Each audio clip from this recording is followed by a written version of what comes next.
Tadi Mbak Citra sempat menyinggung banyak sekali ternyata beasiswa atau scholarship yang disediakan di Jerman. Jadi sebenarnya nggak hanya DAAD. Allowance yang disediakan oleh DAAD ini sangat menarik ya, baik living cost, bahkan tadi ada family tunjangan untuk membawa keluarga, segala macam.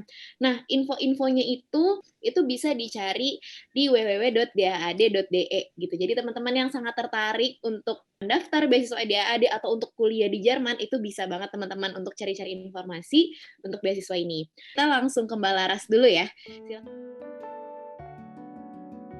Jadi setelah saya lulus, saya dapat informasi mengenai LPDP dan saya mempersiapkan segalanya berdasarkan persyaratan dokumen info yang saya dapat dari website LPDP.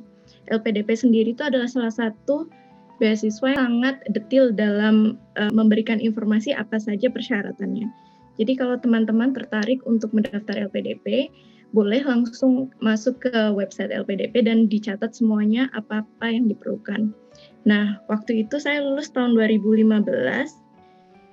Dalam beberapa bulan itu saya sudah mempersiapkan dokumen-dokumennya. Seingat saya, waktu itu saya mempersiapkan 3 esai. Yang pertama itu penelitian, esai tentang penelitian. Kedua itu tentang sekolahnya, kenapa saya mau tujuan sekolahnya di sana. Yang ketiga, kenapa kok LPDP.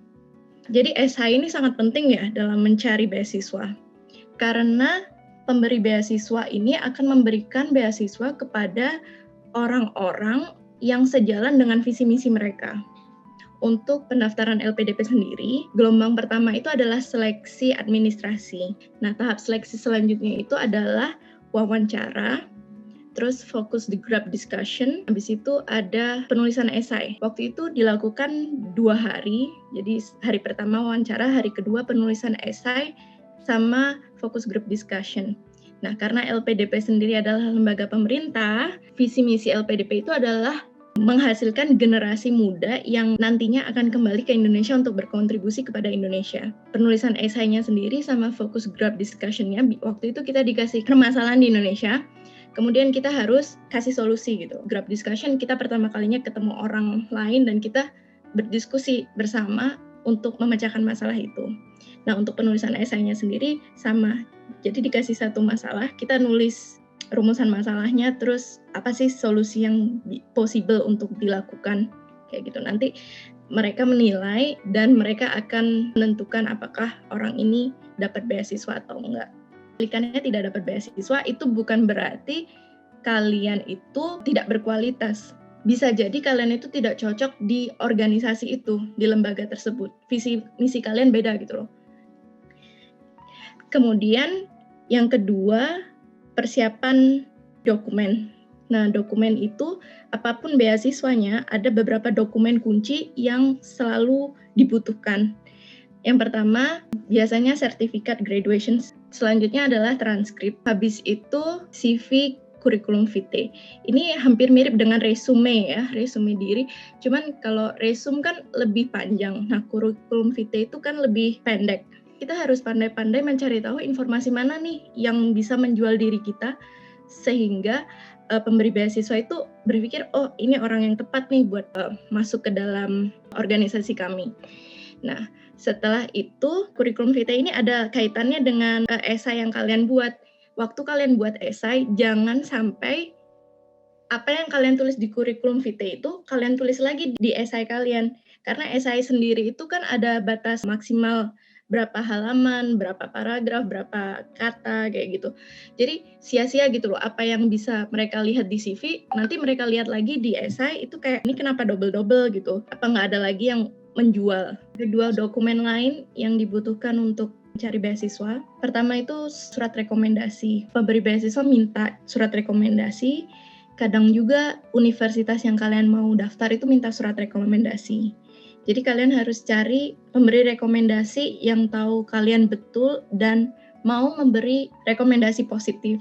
Karena ini juga penting untuk mereka pertimbangkan apakah kalian akan diterima di beasiswa itu atau diterima di universitas itu.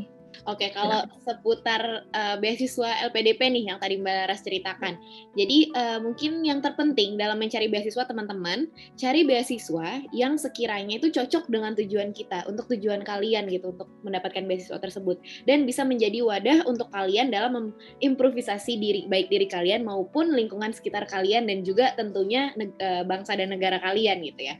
Nah, Mhm. ada beberapa berkas penting yang tadi Mbak Laras mention. Yang pertama ada Certificate of Graduation, berarti kita harus punya ijazah mungkin dalam bentuk bahasa Inggris, itu udah pasti, itu udah mutlak syarat yang wajib gitu ya. Terus ada CV. Nah, tadi Mbak Laras bilang, pilih hal-hal yang paling menjual kalian atau sekiranya mungkin pengalaman kalian yang paling menjual dan tepat untuk organisasi atau universitas tersebut. Nah, esainya nih, ini juga paling penting teman-teman. Kenapa?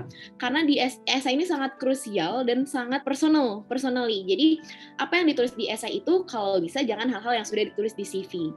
Selain itu, jangan mulai dengan hal yang klise dan juga stay objektif tetapi jangan terlalu bias dan jangan terlalu emosional. Selain itu dalam mendapatkan beasiswa ini kalian harus mengisi registration form-nya properly and completely. Jadi gimana caranya harus lengkap dan harus benar gitu. Nah, tadi Mbak Laras juga sempat cerita kalau terutama dalam sesi wawancara di LPDP itu yang terpenting adalah kita ini bukan mencari beasiswa untuk hanya sekedar berkuliah di luar negeri atau untuk liburan, tetapi belajar untuk bisa kembali ke Indonesia dan membangun Indonesia. Dan yang paling penting tadi yang Mbak Laras dan Mbak Citra bilang harus rajin mencari informasi dan juga persiapannya dari jauh-jauh hari. Malah tadi Mbak Laras dan Mbak Citra persiapannya tuh setahun atau beberapa tahun sebelumnya ya. Jadi persiapannya cukup lama gitu.